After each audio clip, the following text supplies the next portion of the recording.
Formation of gamete is called as gametogenesis.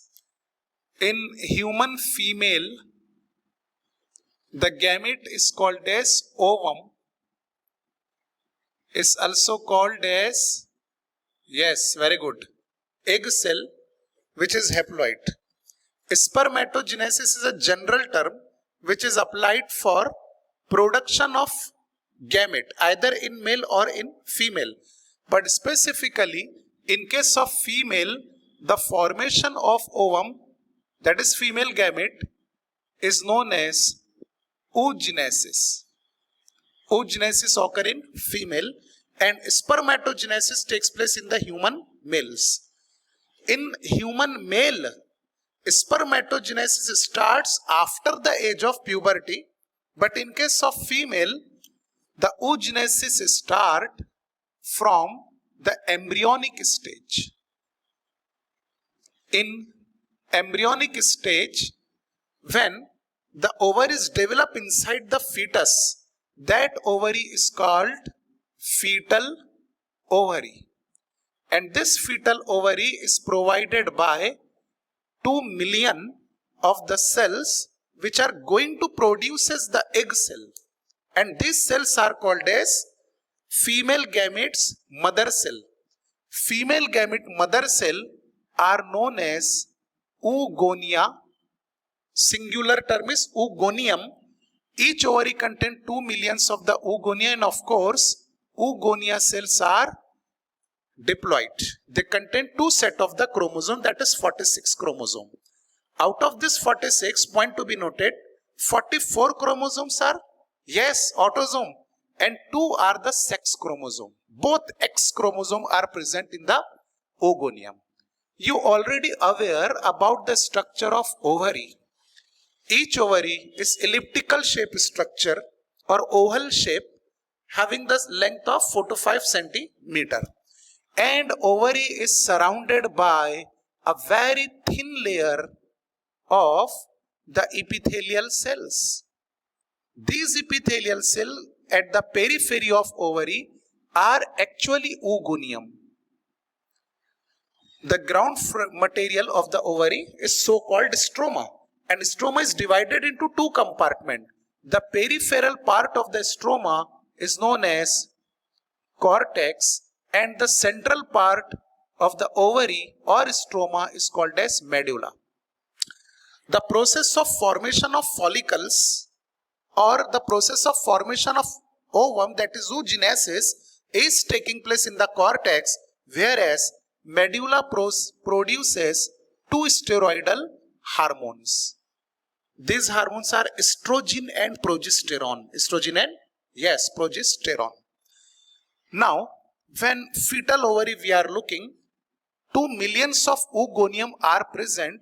Some of the oogonium, among all, सब में से सिर्फ कुछ ओगोनियम ऐसे रहेंगे जो मियोसिस परफॉर्म करने के लिए तैयार हो जाएंगे.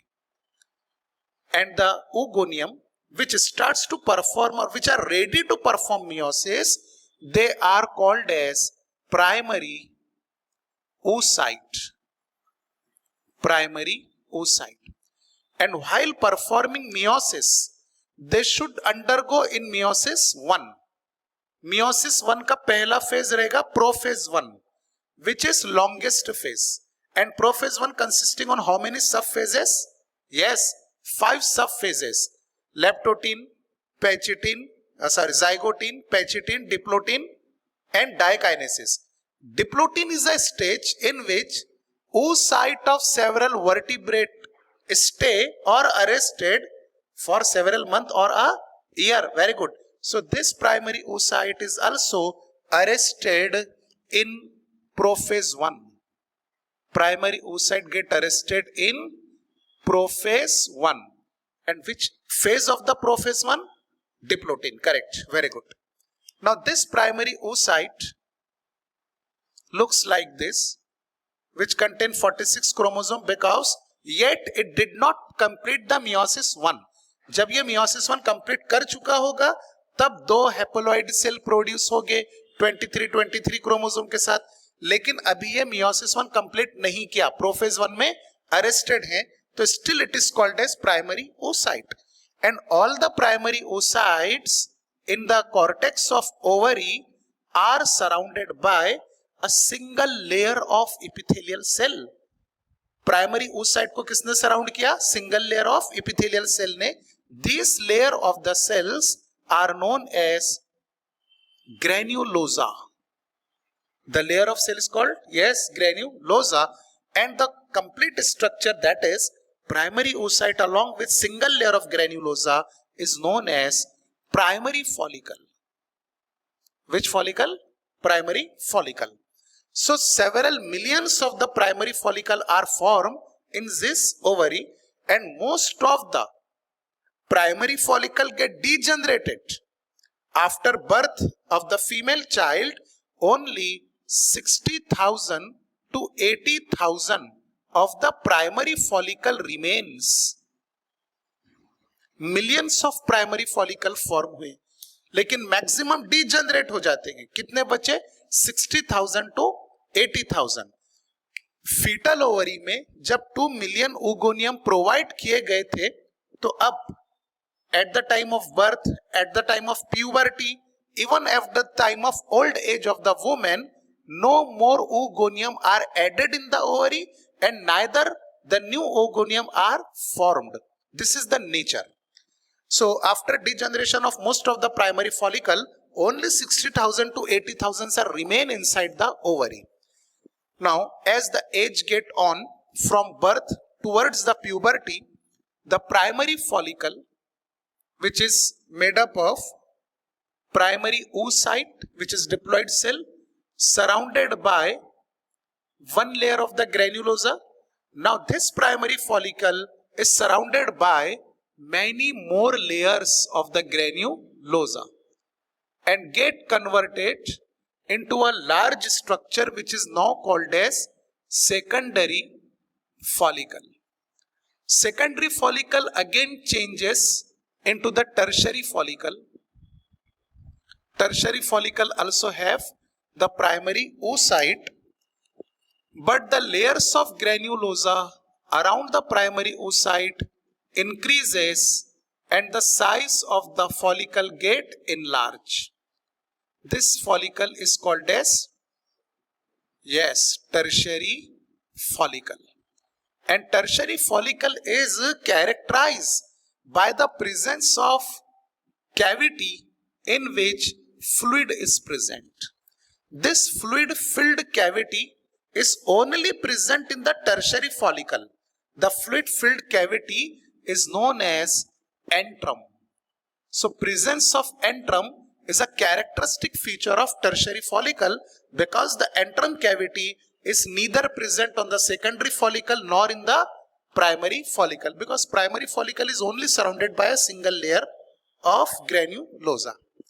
So this tertiary follicle, right now, the primary oocyte which is present at the center of tertiary follicle get released out from the prophase 1. Primary oocyte complete its meiosis 1, and after completion of meiosis 1, what will happen? The two daughter cells are produced. This meiosis 1 of the primary oocyte is unequal meiosis.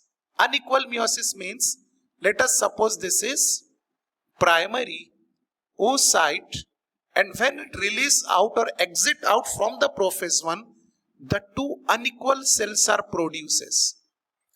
One haploid cell is larger in size, another haploid cell is very small in size. It means that the cell which is larger absorbs the cytoplasm of a smaller cell. That's why the smaller cell become small in size. And the bigger cell, which contain 23 chromosome, the bigger haploid cell is now known as secondary oocyte.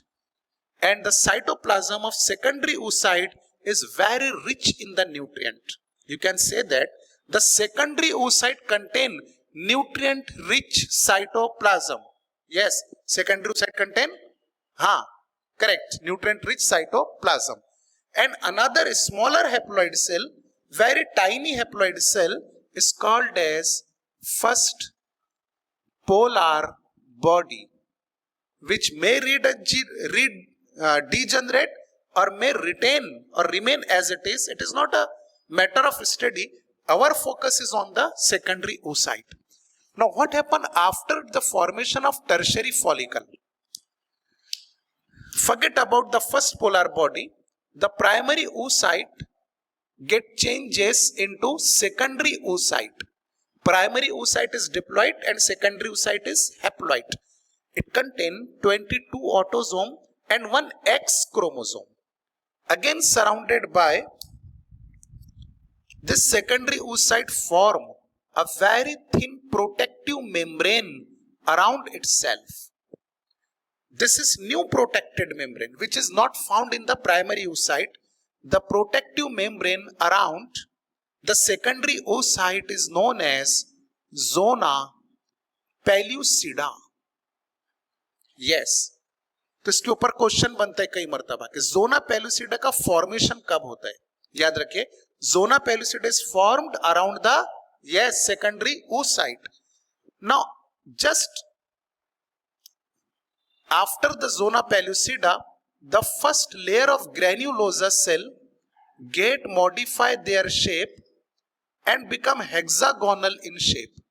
यहाँ पे मैं round draw किया, but आप suppose कीजिए कि benzene shape cells हैं, crown shape cells हैं, और क्राउन यानी जो ताज होता है, क्राउन के लिए वर्ड इस्तेमाल किया गया corona. This innermost layer of granulosa looks crown shape structure. So innermost layer of granulosa is now known as corona radiata. Corona radiata. All the cells are existed in crown shape. This layer is the innermost layer of the granulosa, and other granulosa remain same. These are the peripheral layers of the normal cells. They are not modifying their shape. And right now, this follicle with secondary oocyte in the center become the fully matured follicle. And this fully matured follicle is especially known as, yes, very good, it is Graafian follicle. So Graafian follicle is a fully matured follicle characterized by the presence of secondary oocyte at the center, covered by a very thin zona pellucida membrane, and around the zona pellucida corona radiata is also present. Now this Graafian follicle is ready to release the secondary oocyte out from it. Let us suppose the Graafian follicle is developed here. This is zona pellucida, the cellular layer around represent the Graafian follicle, innermost layer of the granulosa represent corona radiata, and this is the secondary oocyte with 23 chromosomes. Now this Graafian follicle release out the secondary oocyte. Secondary oocyte यहाँ से निकलकर ऊपर चला गया. The process of release of secondary oocyte out from ovary is known as ovulation.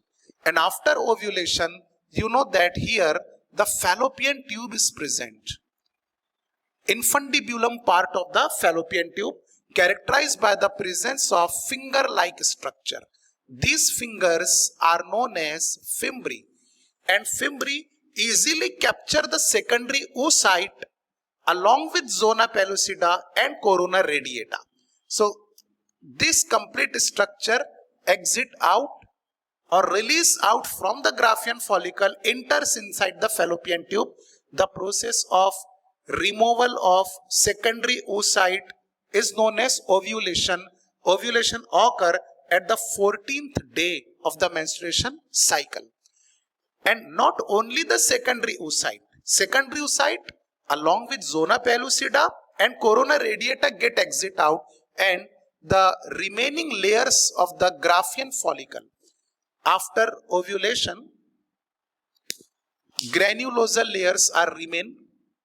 These are the remnant or remaining part of the Graafian follicle, becomes slightly yellow in color, and it is called as corpus luteum. Corpus luteum. Now what happened further to the corpus luteum, and what happened after the ovulation to the secondary oocyte, we are studying in the menstruation cycle. Okay.